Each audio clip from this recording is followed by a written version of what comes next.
Shalom, Javerín, bienvenidos a nuestra 82ª clase de Introducción al Judaísmo en Kol Tuv Sefarad. Hoy trataremos dos temas importantísimos.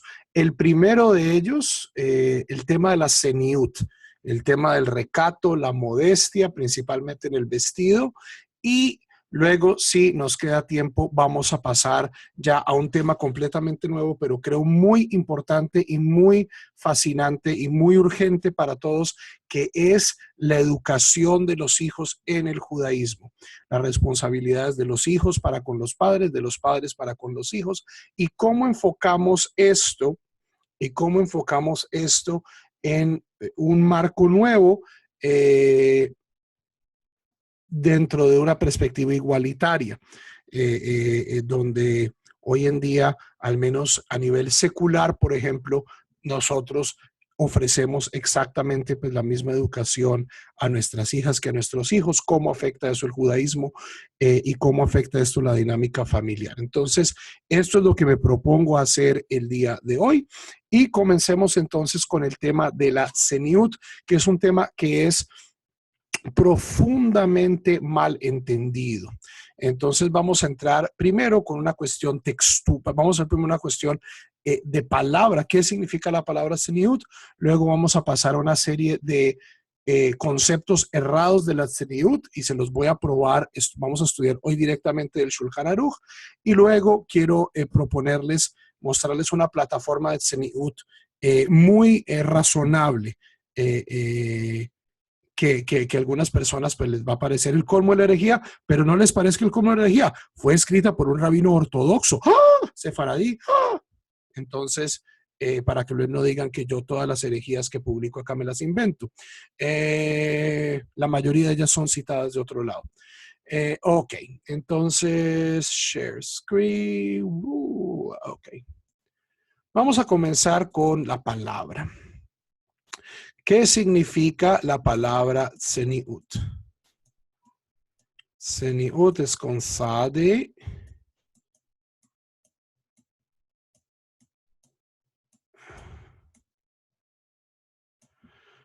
Esto parece una bet, pero es una nun. La palabra Seniut significa, aquí Tsariut es hipocresía, pero no es una bet, es una nun. Bueno, hagámoslo, volvámoslo a escribir.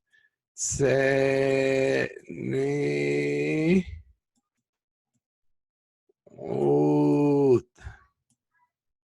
Ok, muy bien. Ya no parece hipocresía, ya es Seniut. Y la raíz Sadi Nun Ain significa escondido, oculto, desapercibido. Entonces, Seniut es traducido muchas veces como recato o como modestia, pero en su acepción tal vez más etimológica, lo que significa es desapercepción, es pasar desapercibido, es no llamar demasiada atención sobre uno mismo. Ok, en el fondo es el espíritu de la Seniut, que proviene de una, o sea, inmediatamente, y esto desafortunadamente subyace a muchas de las discusiones contemporáneas sobre Tzeniut, se salta inmediatamente al tema de la sexualidad, ¿cierto? De que la Tzeniut es algo que tiene que ver con la sexualidad, que tiene que ver con especialmente la protección de las personas, ¿cierto? Entonces, cuando hay ciertos barrios en Israel donde hay grandes avisos que dicen, por favor, respete este lugar, no pase en ropa que no es Tzenuá. Entonces, y muchas de las justificaciones, pues viene gente en pocas ropas y esto pues genera problemas con nuestra comunidad, y el elefante en el cuarto es la sexualidad. Entonces la Seniut hoy en día, la discusión sobre Seniut ha sido hipersexualizada, en mi opinión. Constantemente, cuando se habla de Seniut, hipersexualizada de una manera profundamente machista, donde los hombres somos unos animales que no podemos controlarnos y que por lo tanto, para evitar las tentaciones de los hombres y sus apetitos sexuales voraces, entonces debemos tapar y tapar y tapar y tapar y tapar y poner paredes y poner a gente en una fila y separar a los hombres y a las mujeres en todos los contextos posibles, y esto se hace en nombre de la Tzeniut. Pero en mi opinión, o sea, definitivamente si una, y aquí quiero hacer una nota,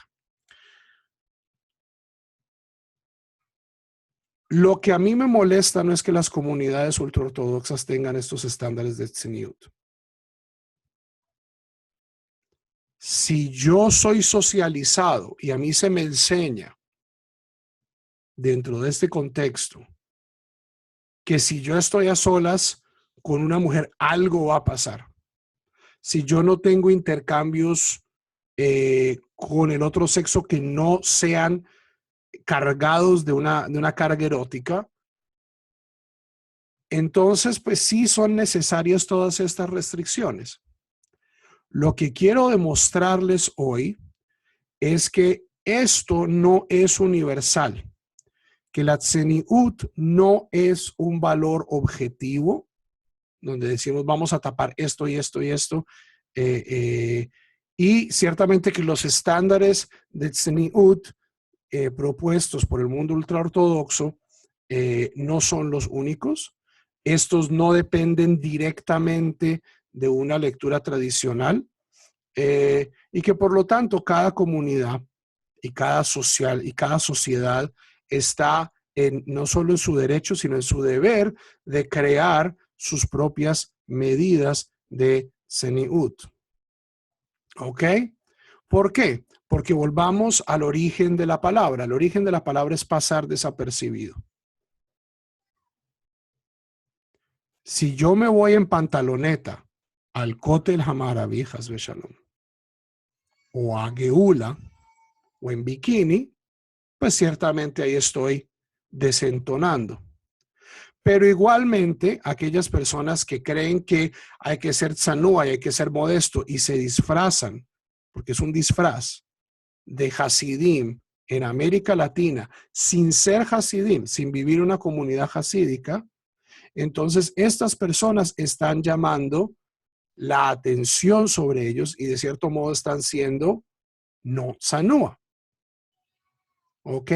El propósito de la tzeniut no es solo una cuestión sexual, no es solo una cuestión de los apetitos, sino es un marco ético en el que llamar la atención sobre sí es visto como algo negativo.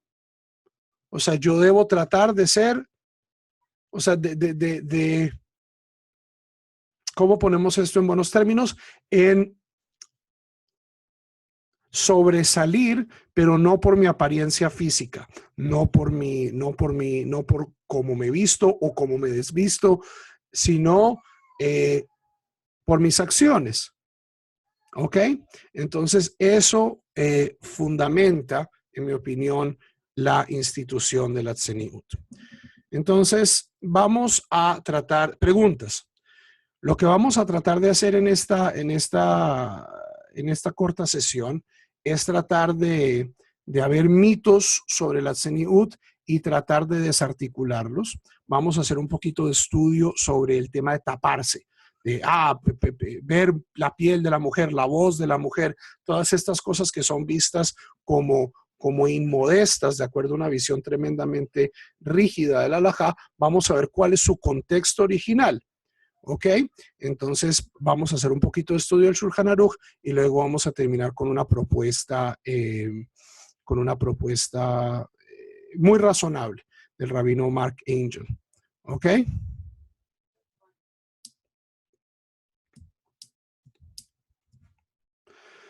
¿Preguntas? Oh, ok. Primer, eh, primer mito. Para ser modesto hay que vestirse de Hasid.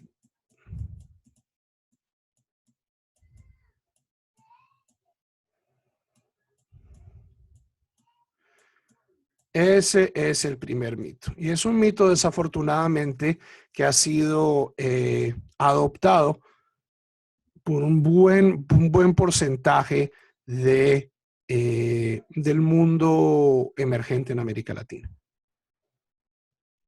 Personas que todavía no manejan bien el hebreo, personas que no guardan el Shabbat, personas que todavía no tienen una noción de cómo guardar kosher, ciertamente guardar kosher en las limitadísimas circunstancias en que es posible en muchos lugares de América Latina, pero lo que sí tienen desde el comienzo es el uniforme. Entonces, los hombres disfrazados de negro con el sombrero y la camisa blanca y los tzitzítas del piso, y las mujeres tapadísimas incluso pues en estos calores insoportables de Barranquilla, de Panamá, de México. Entendamos una cosa, Javerín, y entendámosla bien. Nuestros ancestros, ya sea físicos o espirituales, no se vestían así. El vestido de la comunidad ultra ortodoxa hoy en día, la chaqueta negra, el sombrero negro, es un invento reciente, muy reciente. El uniforme de los Hasidim es menos reciente, tiene ciertamente más de un siglo, pero no tiene más de 3 o 4 siglos. Es decir, no hay nada íntima e intrínsecamente judío de vestirse de esa manera. ¿Ok? Los judíos nos hemos vestido como se viste la gente de los sitios donde vivimos. Los judíos en Al-Ándalus usaban turbante. Los judíos en la Europa medieval usaban sombreros. Como dije en la clase pasada, solo en los casos donde había presión externa para identificar a los judíos, ya sea con una especie de ciertos colores que podían usar los judíos o ciertos tipos de marcas en la ropa. Y esto pues ciertamente lo hubo especialmente en la Europa medieval y en ciertas partes del mundo musulmán, donde había edictos que especialmente en momentos de alto antisemitismo para poder reconocer a los judíos, que fue también pues lo que sucedió durante la Shoah. La estrella amarilla, que fueron las primeras medidas de segregación, era para que la gente supiera, este es judío, entonces yo me puedo comportar o me tengo que dejar de comportar de una manera u otra con esta persona. Pero a través de la mayoría de la historia, los judíos se han vestido como sus vecinos.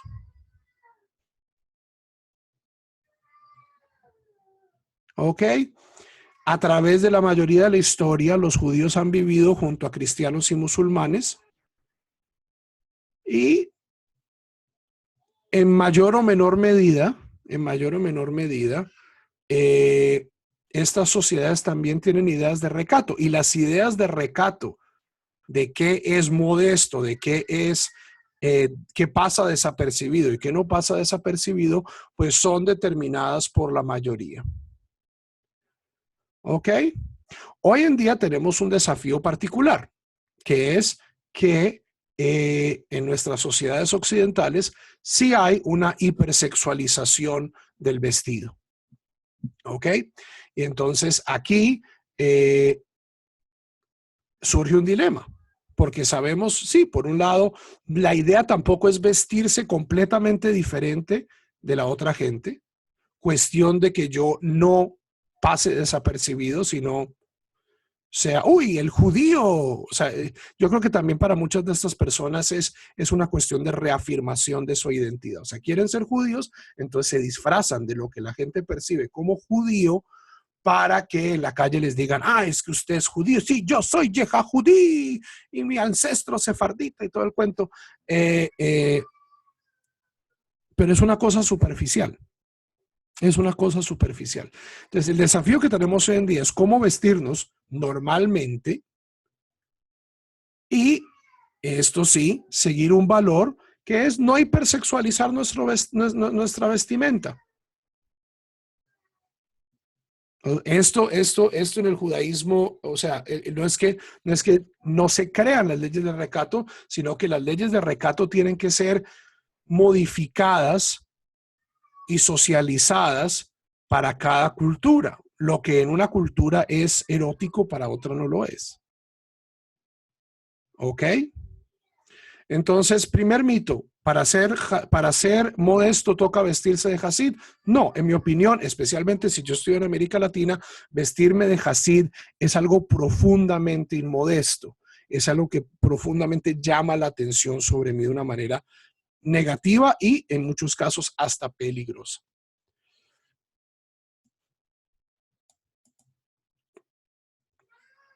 2. La Zeniut, y esto ya lo hablamos un poquito, tiene que ver con el sexo. ¿Ok?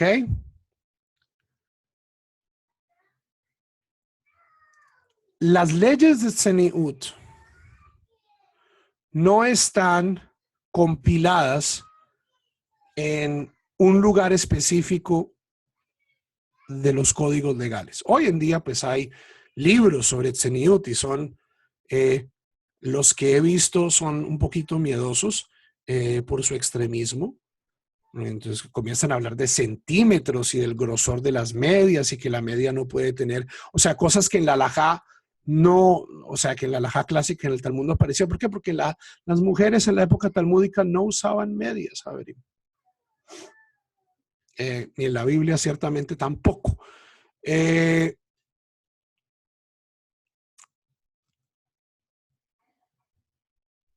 Lo que, o sea, hay mucha gente que cree que parte de las leyes de Tzeniut es controlar cómo se viste la gente, controlar cómo interactúan. Pero, Javerín, por cada alajá de esas que hay 5 o 6 o 7 o 8 o 15 donde dicen, pues, lo más importante no es poner estas cercas para que la gente no transgreda, sino desarrollar al individuo, es decir, lo que nosotros llamamos el musar. ¿Ok? Entonces, es más importante, sí, no, y en esto tiene Javier toda la razón. En nuestro medio siempre se señala a su mujer y su accionar. Esto no solo en nuestro medio, o sea, en nuestro medio latino y en nuestro medio judío. Una de las razones por las cuales, y aquí seguramente la gente se va a quejar, yo me voy aquí un poquito lance en ristre en contra de las ideas tradicionales de Tzeniut, es porque la forma en que estas son presentadas son completamente machistas. Y si ustedes piensan que estoy exagerando, yo, o sea, lo digo, no, yo soy feminista. Yo soy un rabino feminista. Ya podemos debatir qué significa eso, pero para mí el feminismo significa las mujeres son seres humanos con igual dignidad. Para mí ese es el feminismo. A veces eso es mucho pedir. Pero al menos como se enfocan las leyes de Tzeniut, sí hay una verticalidad, como ya habíamos hablado la clase pasada, donde los hombres le están diciendo a las mujeres cómo deben vestirse. Y si ustedes piensan que esto es puro bla bla, no es puro bla bla. Vayan hoy a Bet Shemesh. Vayan a Bet Shemesh, que es un pueblo en Israel de mayoría. Vayan a Mea Shearim. Hay patrullas de modestia, se llaman así, que si ven a una chica vistiendo con colores no adecuados, ¿qué pasaba? Le echan una jeringa llena de Clorox y le dañan la ropa. Y cosas peores, o sea, si encuentra una pareja agarrados de la mano o saliendo pues en sitios donde no deberían salir, van y le cascan al muchacho. Entonces, Aquí tenemos una cuestión de verticalidad, donde se trata de regular especialmente a las mujeres, de tapar a las mujeres para proteger a los hombres, porque los hombres somos, o sea, la noción es que los hombres somos animales que no podemos aguantarnos, pero justamente eso va en contra de lo que dice, o sea, el punto central de la Torá no es poner barreras, sino desarrollar al individuo. El punto no es tapar a todo el mundo para que a mí no se me ocurra un mal pensamiento, sino desarrollarme yo a mí para que no me caigan tantos malos pensamientos, o si me caen, no actuar sobre ellos o moderarlos o eliminarlos o sublimarlos o pasarlos de lado. Eso es lo que aspira la Torá. A eso es a lo que aspira la Torá, es a desarrollar a las personas. No es simplemente a legislar de una manera a rajatabla. Los mores sexuales de la comunidad van a ser así, así, así, todos nos vamos a vestir así, así, así, para evitar los malos pensamientos. O sea, hay que poner barreras. No vamos a ser pues shaharit nudista. O sea, pero el ideal es desarrollar a cada persona para que tenga una noción saludable de la sexualidad y especialmente que no, o sea, no objetivar a las personas, no ser, y pues esto va a evitar toda una serie de otras transgresiones. Lo importante es desarrollar el individuo.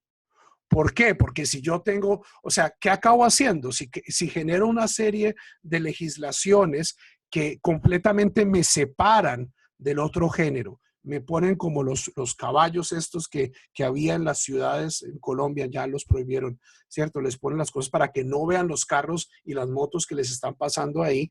¿Qué pasa cuando al caballo se le quitan eso? Pues el caballo se enloquece. ¿Qué pasa cuando yo saco un tigre enjaulado? Entonces, el punto central es entrenarnos a nosotros, a nuestros hijos, a nuestras hijas, a que tengan una noción saludable de la sexualidad, a que tengan una noción y especialmente que tengan una noción importantísima y central del respeto hacia el otro, de no ver al otro como un objeto, sino de ver al otro como una persona con Tselem Elohim.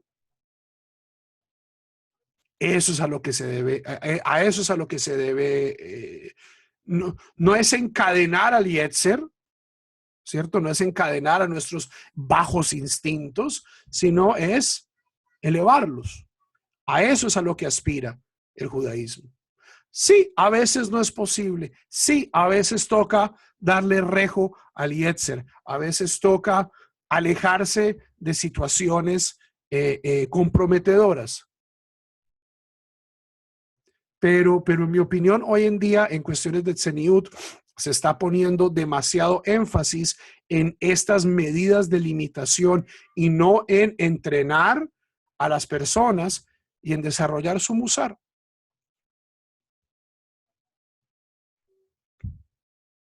Y especialmente en esta delicadísima circunstancia de las relaciones interpersonales entre personas de géneros opuestos o personas que pueden estar atraídos el uno hacia el otro de una manera sexual, de una manera erótica. Hay que tener mucho cuidado, pero pues ¿qué pasa si yo vuelvo todo esto un gran misterio y segrego completamente? O sea, Javerim, yo no puedo ir y darles musar a los Hasidim, pero yo sé que ustedes no viven en sociedades así. O sea, aquí yo no le estoy predicando a mi Asharim, no le estoy predicando a Brooklyn, les estoy hablando a ustedes. Javerim, ustedes montan en el metro de México y ahí no hay vagones Mejadrín. Ustedes y sus hijos montan en Transmilenio y montan en el mío de Cali, donde les toca sentarse al lado, ¿cierto? De la chica pechugona, ¿cierto? En el body. Entonces, ¿qué van a hacer? Esto no les va a servir. O sea, a menos de que ustedes todos quieran irse a vivir a Geula. Si ese es su deseo, pues, hey, mucha suerte. Pero si ustedes van a seguir viviendo en América Latina, tienen que poner su énfasis es en desarrollar a la persona internamente. Sus hijos, muchos de ellos van a colegio mixto. Entonces, decir y enseñar leyes de recato que no se aplican donde ustedes viven es contraproducente. Es contraproducente.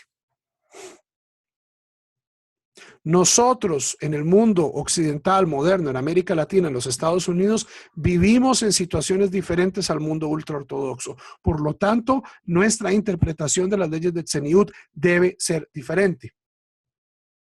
Porque no estamos hablando de cuestiones objetivas, sino que estamos hablando de cuestiones culturalmente subjetivas. No es lo mismo ser tzanúa en Geula que ser tzanúa en Bogotá, que ser tzanúa en Barranquilla. Hay una cuestión de clima también y de cultura. Esta cuestión de que yo no toco a nadie, ¿cierto?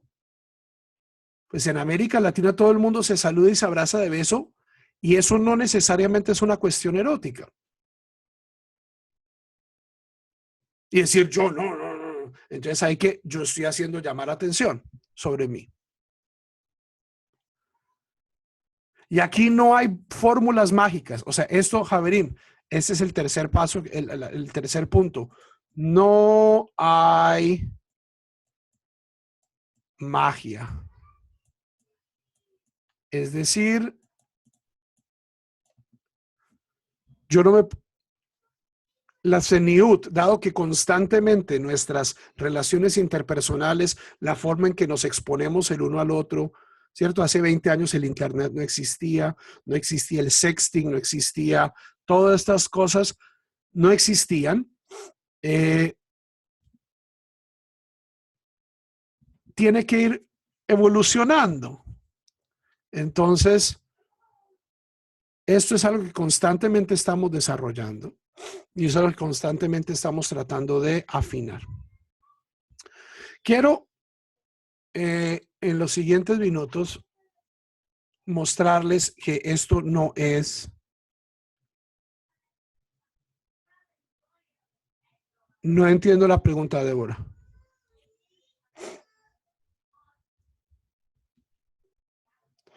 Y ahí también hay que entender que hay diversidad. O sea, yo no voy a abrazar o sea, hay gente que viene del mundo ortodoxo, yo no la voy a abrazar. ¿Por qué? Porque en su comunidad esto no sucede. Pero yo soy colombiano.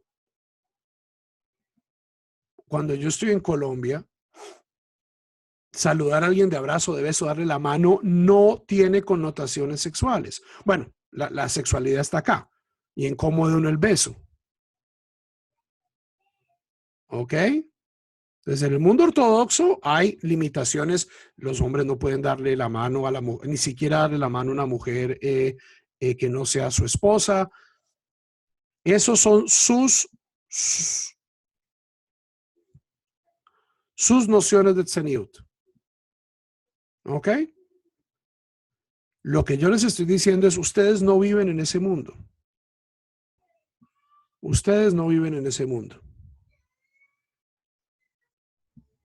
Entonces, ¿cómo pueden vivir la Tzeniut en México, en Colombia? En sociedades donde darse la mano no es algo sexual. Donde, Javerim, es que entendamos una cosa, las mujeres no salían a la calle en ninguna sociedad, ni en la sociedad cristiana, medieval, ni musulmana, ni judía. Esto de que las mujeres salgan a la calle, vayan y hagan vueltas y trabajen y atiendan, es algo nuevo. Es algo nuevo. Entonces, todas estas reglas de que Kol Kvudat Bat Melech Pnima, de que básicamente lo ideal para una mujer es quedarse encerrada en la casa, ya no opera. O sea, nosotros podemos seguir diciendo, pues sigue operando, ese es el ideal, pues es el ideal, pero pues muérase de hambre, porque en una familia las dos personas tienen que trabajar, las mujeres salen, hacen shopping, o sea, van a la calle, manejan, o o somos completamente talibanes y decimos, pues no, a mí me parece mucho más sensato el modelo de Arabia Saudita, donde las mujeres ni manejan, ni pueden ir a la universidad, ni pueden atender negocios, etcétera, etcétera, etcétera. Y ciertamente hay gente dentro del judaísmo que eso les parece hasta sensato. A mí no. ¿Ok? Entonces, no es que la Seniut se aplica donde yo viva, la Seniut se aplica en todo lugar, pero se aplica diferente de acuerdo al contexto social. Lo que es indebido y erótico en una comunidad no lo es en la otra. Lo que es incorrecto, formas incorrectas de vestir hoy en día, no lo eran hace 500 años y viceversa. Entonces, la Tzeniut,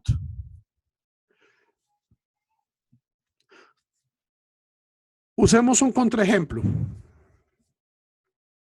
Definan pornografía.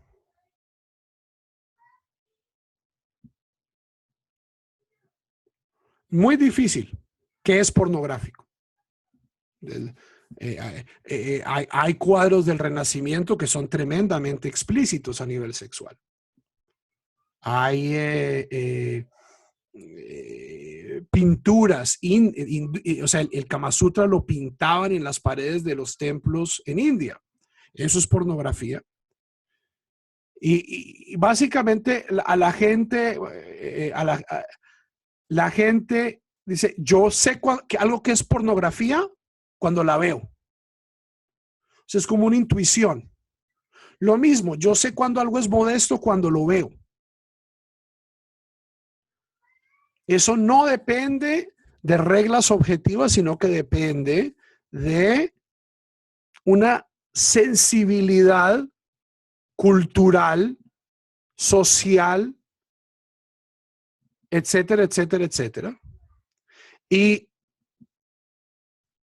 y eso está bien. Así es que somos los seres humanos. Lo que a lo que va esto es, Javerim, hay hoy en el mundo de las comunidades emergentes en América Latina, hay mucha gente que de la noche a la mañana dejan o sea, ese chip como que lo apagan y dicen, no, es que todo tiene que ser así porque lo leí en algún libro, porque apareció en un video del rabino yo no sé quiéncito de México, y ahorita todos tenemos que vivir así. Y gente que a través de toda su vida, se ha sentado al lado de su mujer para rezar en la iglesia, en el templo evangélico donde iban, toda su vida llevan sentado al lado de la mamá, de la hermana, de la prima, y ya, uy, voy, no puedo rezar si veo mujeres. Eso es falso. Si yo soy un Hasid Vishnitz que creció en Jerusalén, que no habla prácticamente hebreo, solo yiddish, y he sido criado y he sido socializado de esa manera, muy diferente. Muy diferente. Póngame usted a rezar sin mejitza y ahí sí me enloquezco.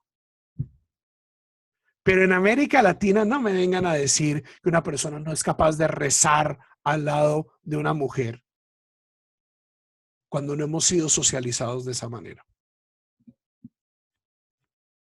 Entonces, hay una cuestión también de honestidad. Y quiero mostrarles esto con un ejemplo textual. Vamos a hacer un ejemplo textual. Ok. ¿Ven esto?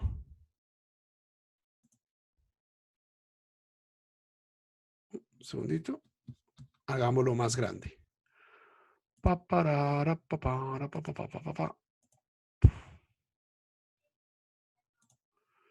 Ok.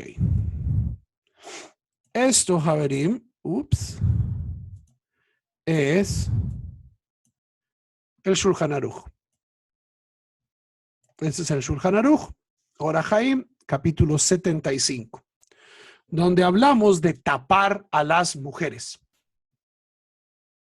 Tapar a las mujeres. Esto es el capítulo favorito de los policías de la Tzeniut. Síganlo conmigo. Ora Chaim 75:1. Tefach megule beisha bemakom shedarka lechasoto.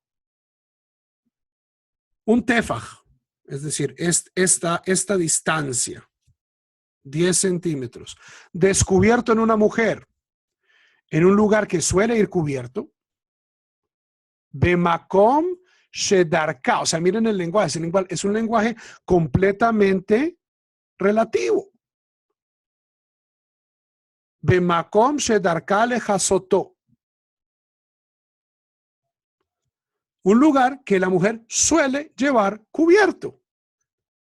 Suele llevar cubierto es muy diferente en Barranquilla que en Alaska. ¿Ok? Afilo hi ishto, incluso si es su propia esposa. ¿Cuál es la consecuencia? No es que tengo que salir corriendo diciendo oy, oy, oy, oy, oy, oy, oy. La consecuencia es Asur likrot kriat shema kenegda. No puedo decir el Shema frente a esta persona. Entonces, todo esto de cobertura hasta este momento es que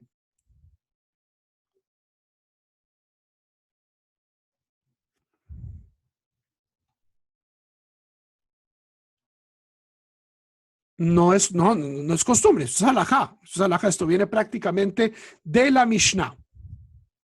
Pero ¿cuál es el contexto? Contexto es, contexto es Shema. ¿Qué puedo? O sea, sí, no, está contextualizado en la cultura y está contextualizado Makom Shedarkale Hasoto, aquellas cosas que suele, o sea, aquella cosa descubierta que suele estar cubierta. Pero ¿qué es lo que yo no puedo hacer? Decir el Shema.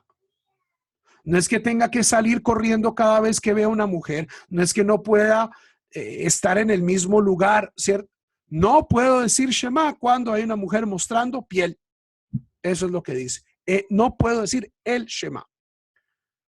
Y aquí viene el Ramá diciendo es más grave cuando no es su propia mujer. O sea, dice que es más grave cuando es su mujer, es más grave cuando es una mujer ajena. Pasemos a la halajá 2.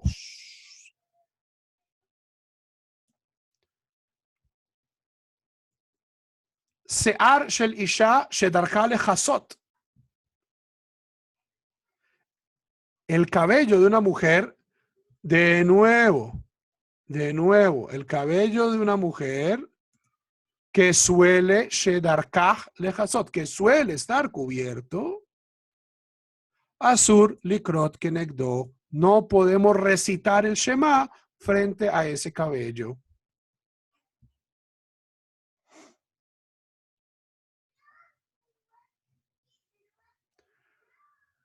¿Ok? O sea, en este contexto, en el contexto del Shulchan Aruch, que es el contexto medieval musulmán, todas las mujeres se tapaban el cabello, todas las mujeres usaban hijab o mitpahat, que es el hijab judío. Entonces, decir el Shema frente a una mujer con el cabello descubierto, gravísimo. Pero otra vez tenemos este lenguaje relativo.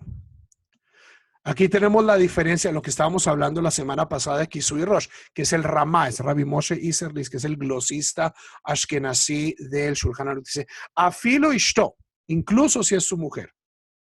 Aval betulot shedarkan leelech peruot harosh, pero las solteras que andan con el cabello descubierto, mutar, está permitido. Entonces, si pasa mi hija, o pasa una chica no casada con el pelo descubierto, y ya hemos hablado pues que este es un argumento muy raro, mutar está permitido.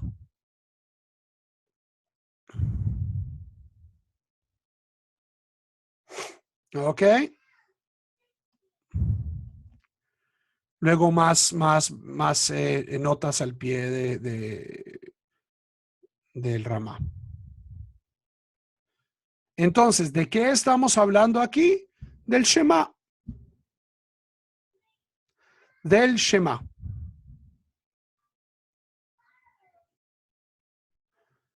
Entonces, todo esto de tapar a la gente, ¿cuál es su contexto original, la sinagoga, el sitio donde yo rezo.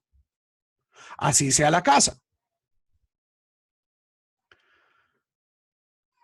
3. Yesh lizaher mishmi'at kol zemer isha b'sha'at kriyat shma.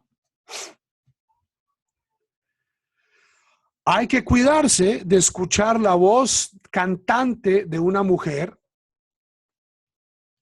No siempre, no como esta gente que se para en los conciertos del Tzahal cuando va a cantar una soldada y salen corriendo. ¿Cuándo? Bishat Kriyat Shema. Cuando se recita el Shema. Todas estas cuestiones del pelo, de la voz, del taparse de la mujer, tienen su contexto original en el Kriyat Shema.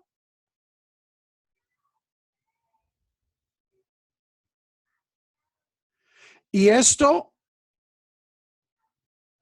es, el Rav Ovadia Yosef Zichrono Libraja era clarísimo en esto. Aquí estamos hablando Kol Zemer. Es una mujer cantando cosas like a virgin de Madonna, ¿cierto? Canciones seculares. Una mujer cantando Tehilim o cantando el mismo Shema no distrae. Devarim Shebiktusha no caen bajo esta categoría de Kol Isha. Esta es la famosa prohibición de Kol Isha Be'erva. ¿Ok? Hay otro principio. Treikale lo mishtaye. Cuando hay dos voces cantando a la vez, entonces no es distracción. ¿Qué es problemático? O sea, un ejemplo clásico. La sinagoga está al lado de un cafetín. Estamos tratando de decir el Shema, hombres y mujeres juntos rezando, no hay ningún problema. Incluso es una sinagoga masortí y tienen Hazanit. Y la Hazanit, la Hazan está, no hay ningún problema. ¿Qué pasa? En el cafetín de al lado comienza la zarzuela. A la sombra de una sombrilla, la. Ahí sí hay un problema. Comienzan pues a poner Miley Cyrus por el picó. Ahí hay un problema. Pero mujeres rezando no distraen.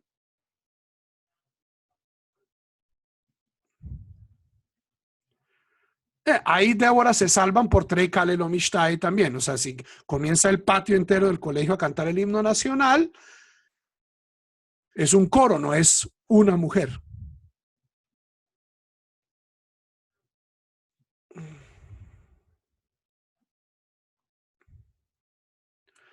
Una última cosa para mostrarles que esto pues es a través de, o sea, entonces, primera, piel de la mujer, solo en el Shema. 2, pelo de la mujer, solo en el Shema. 3, voz de la mujer, Kol Isha, solo en el Shema. Este es el contexto original en las fuentes de esta prohibición.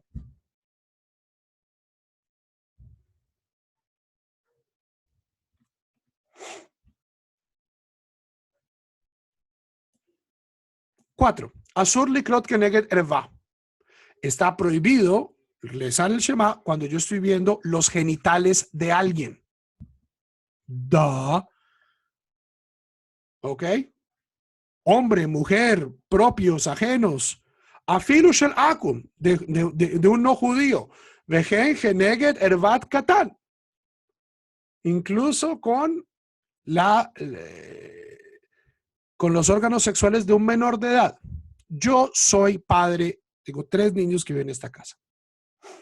Salen corriendo de la ducha, a veces sin toalla.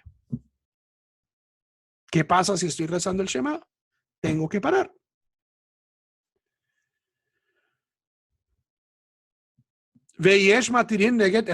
Incluso hay gente que permite, cuando es un niñito, pues mi hijo de 2 años.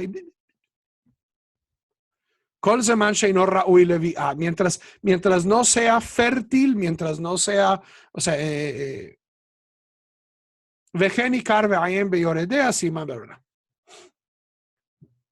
está prohibido rezar viendo órganos sexuales. ¿Ok?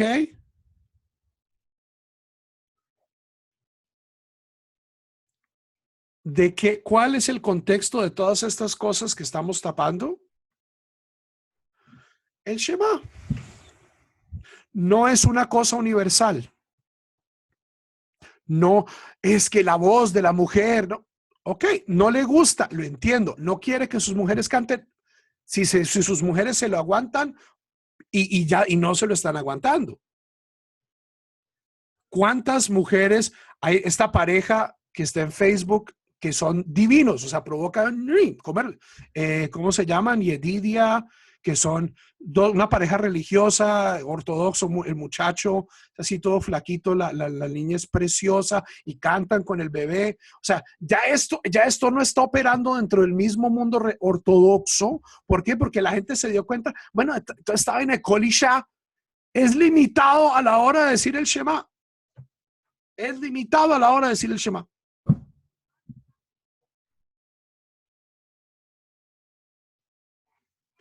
¿Ok? Bueno, entonces con esto, mi pequeño, espero haberles demostrado que tres de los grandes mitos de la piel de la mujer y el pelo de la mujer y la voz de la mujer, ¿cuál es su origen halágico?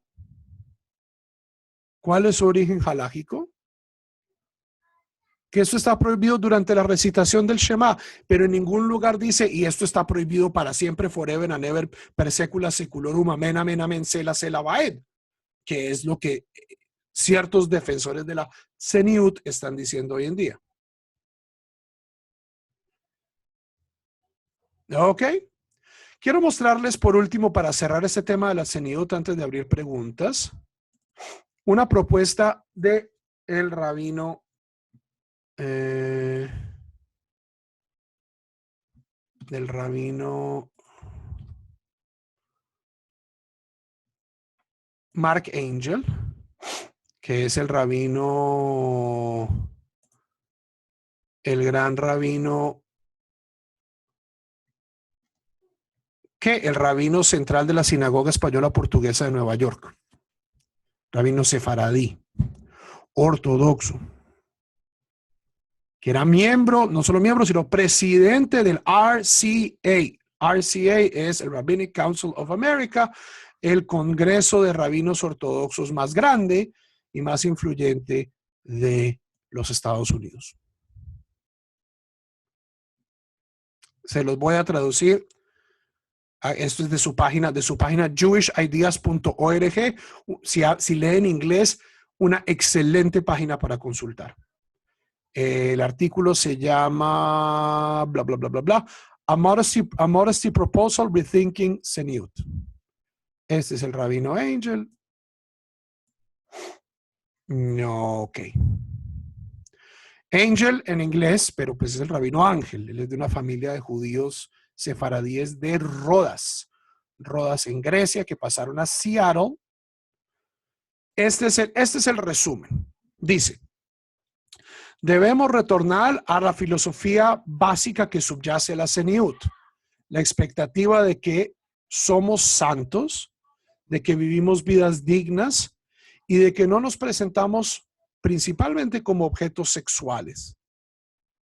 Cómo estos objetivos puedan ser cumplidos depende de las condiciones sociales en las que vivimos. The societal conditions in which we live. En los tiempos antiguos y medievales, cuando las mujeres vivían vidas muy restringidas, las leyes de la Seniut eran aplicadas de acuerdo a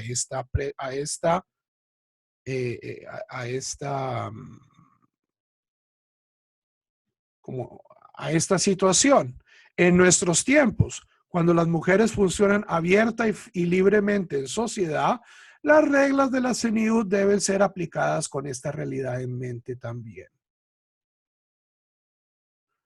Las siguientes son algunas aplicaciones propuestas para las reglas de la Seniut en las sociedades modernas. Ya les paso una copia del vínculo por chat. Ok, 1.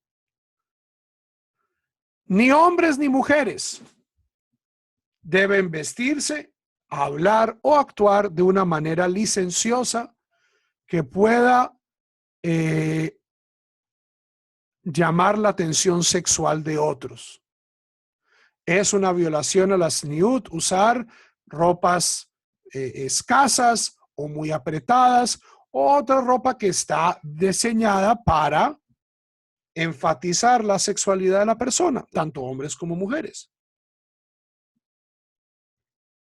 2, es propio para hombres y mujeres vestirse de una manera buena, decente, ordenada, limpia y modesta.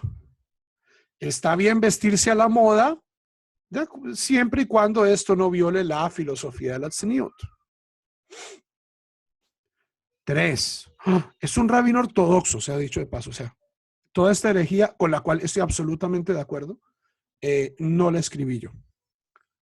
En nuestra sociedad, 3, es normal para las mujeres que tienen negocios y cosas importantes que hacer, usar pantalones y pantsuits, o sea, pantalones de vestido. Blusas de manga corta, ropas de colores. Usar esto no es una violación de la tzniut, siempre y cuando estos adminículos no sean fabricados a fin de enfatizar la sexualidad de la persona. Una cosa es usar pantalones, la otra es usar skin tight jeans. ¿Ok? Siguiendo la teshuvá del rabino Yosef Mesas, de la que hablamos la clase pasada, las mujeres casadas no tienen que taparse el cabello, siempre y cuando su cabello sea mantenido de una manera modesta. Usar pelucas no constituye una forma correcta de taparse el cabello para aquellas mujeres que quieren hacerlo. En vez, estas mujeres deben usar sombreros o cubiertas que en efecto cubran su cabello. No es necesario que una mujer se tape el pelo, está diciendo el rabino Ángel. Y si se lo quiere tapar, no se ponga una peluca, pues póngase un mitpajat, un sombrero.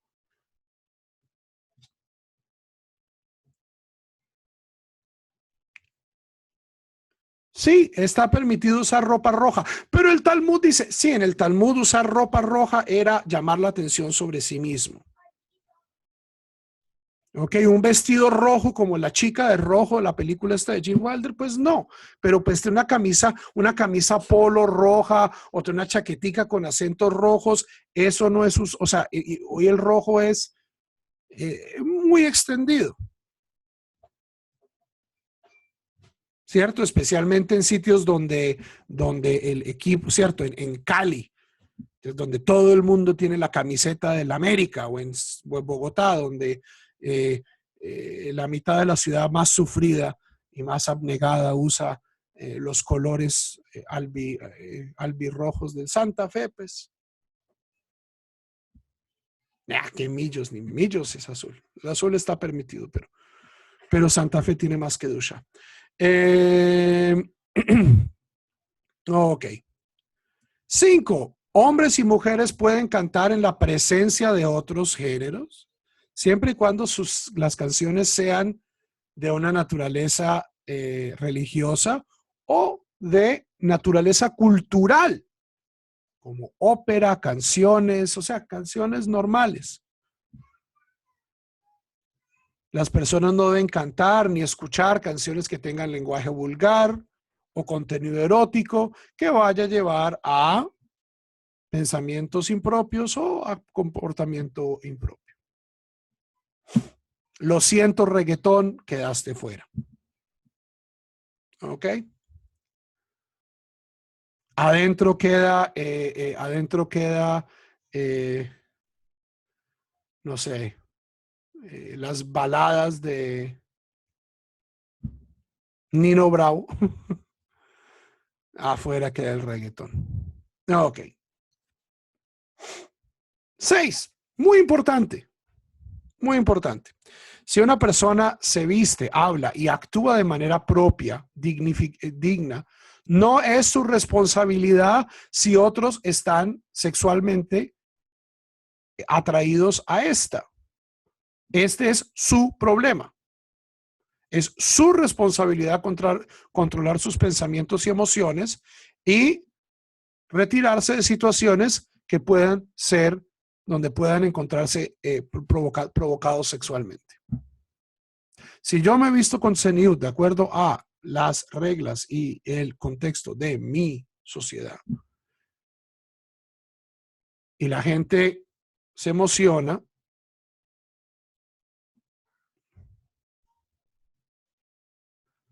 eso no, o sea, ese no es mi problema. Por último, la interacción normal entre hombres y mujeres es una de las características de nuestras sociedades. Las mujeres pueden servir en posiciones de autoridad sobre los hombres, como los hombres pueden servir en posiciones de autoridad sobre mujeres. El punto clave de esto es la santidad y la Zeniut deben caracterizar todos los contextos donde hombres y mujeres se encuentran y trabajan juntos. Grupos mixtos, tanto grupos juveniles como colegios, están permitidos, pero deben mantener un alto estándar de Zeniut. No lo pude haber dicho mejor. Para mí, estos 7 principios evocan un ideal de Zeniut muy claro para el mundo moderno. ¿Ok? Que no tiene mucho que ver con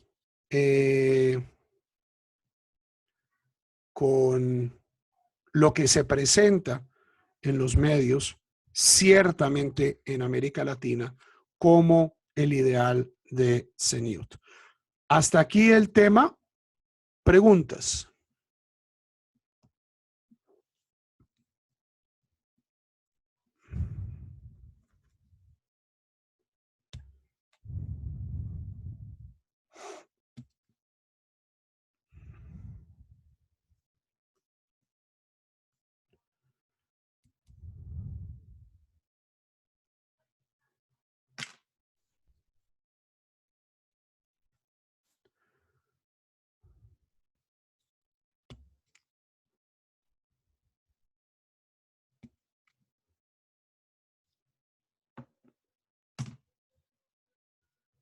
Débora, yo no te voy a dar ideales objetivos de Zeniut. En México, mostrar los codos no es sexy. Entonces, esta cuestión ridícula que ponen en muchos manuales de Zeniut, bueno, son manuales de Zeniut que están diseñados para una comunidad, no les digamos ridículos. Lo ridículo es pensar que esos manuales determinan un ideal estándar objetivo de Zeniut que es aplicable en todos los lugares del mundo y para todas las culturas y para todos los climas y para todas las sociedades. ¿Ok? Entonces, que no más de 3 centímetros de debajo, que mostrar muñeca, que se puede mostrar el antebrazo, que hasta el codo, ¿cierto? O sea, es como los colegios de monjas que ponían la regla para ver hasta dónde pues se podían bajar la falda a las peladas.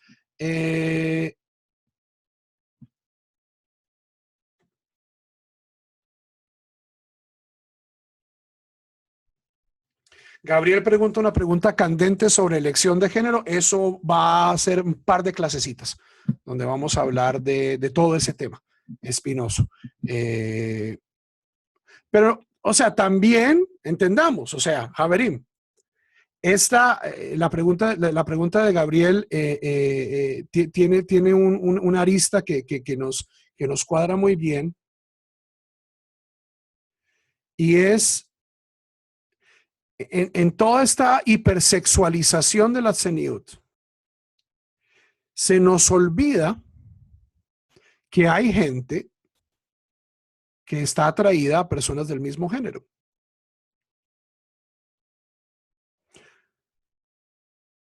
Y en ese caso,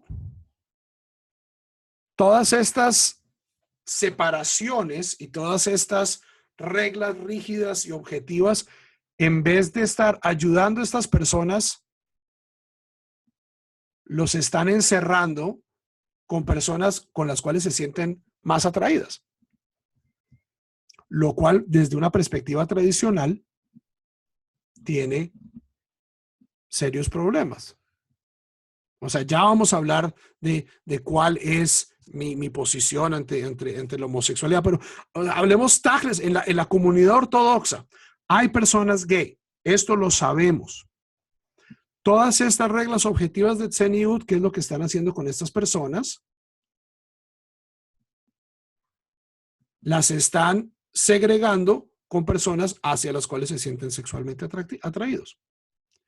Entonces, en ese caso, para estas personas, en vez de ayudar la Tzeniut a prevenir conductas sexuales que ellos mismos piensan que son impropias, los están, de cierto modo, arrinconando.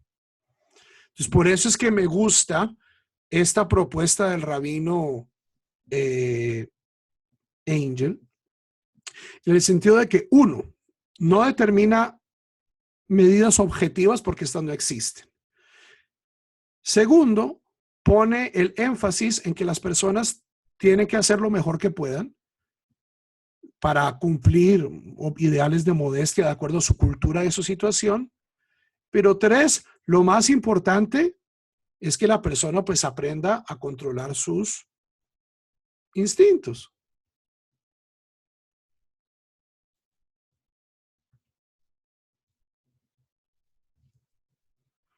¿Ok?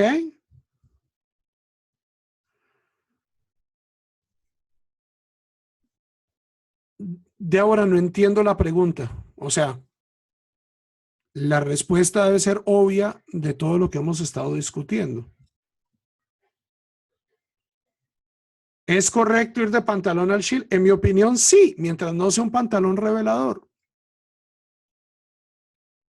Esta cuestión de que las mujeres tienen que uniformarse para la sinagoga y los hombres pueden ir de cualquier manera.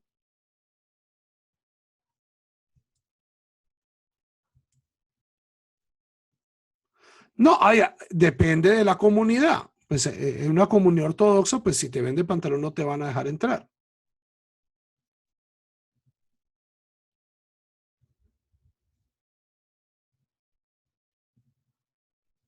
Pero en una comunidad no ortodoxa, mientras la gente vaya vestida de una manera modesta y respetuosa, no debería haber problema con eso. Yo no tengo absolutamente ningún problema. Mi señora Javerim no tiene una sola falda. Ni una sola. Y a mí me gustan. Me gusta cómo se ve falda, pero ella es rabina. Ella está todo el día en el hospital, yendo de aquí para allá. Va vestida con su suit. Porque así es que se hace negocio en los Estados Unidos en el año 2017.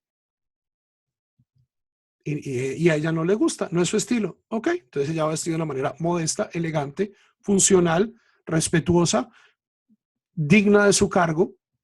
Ok. Yo que no tengo cargo, pues sí puedo andar de camiseta y mostrar codos. Hoy voy.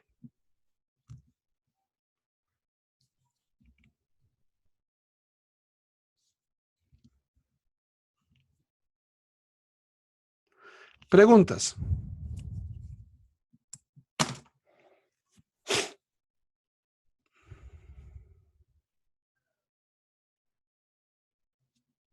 No, ok.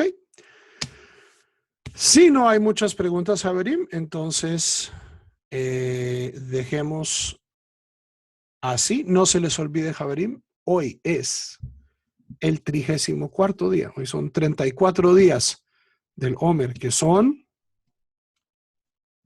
4 semanas y 6 días. Para Kol Tuv Sefarad se despide el rabino Juan Mejía. Shalom.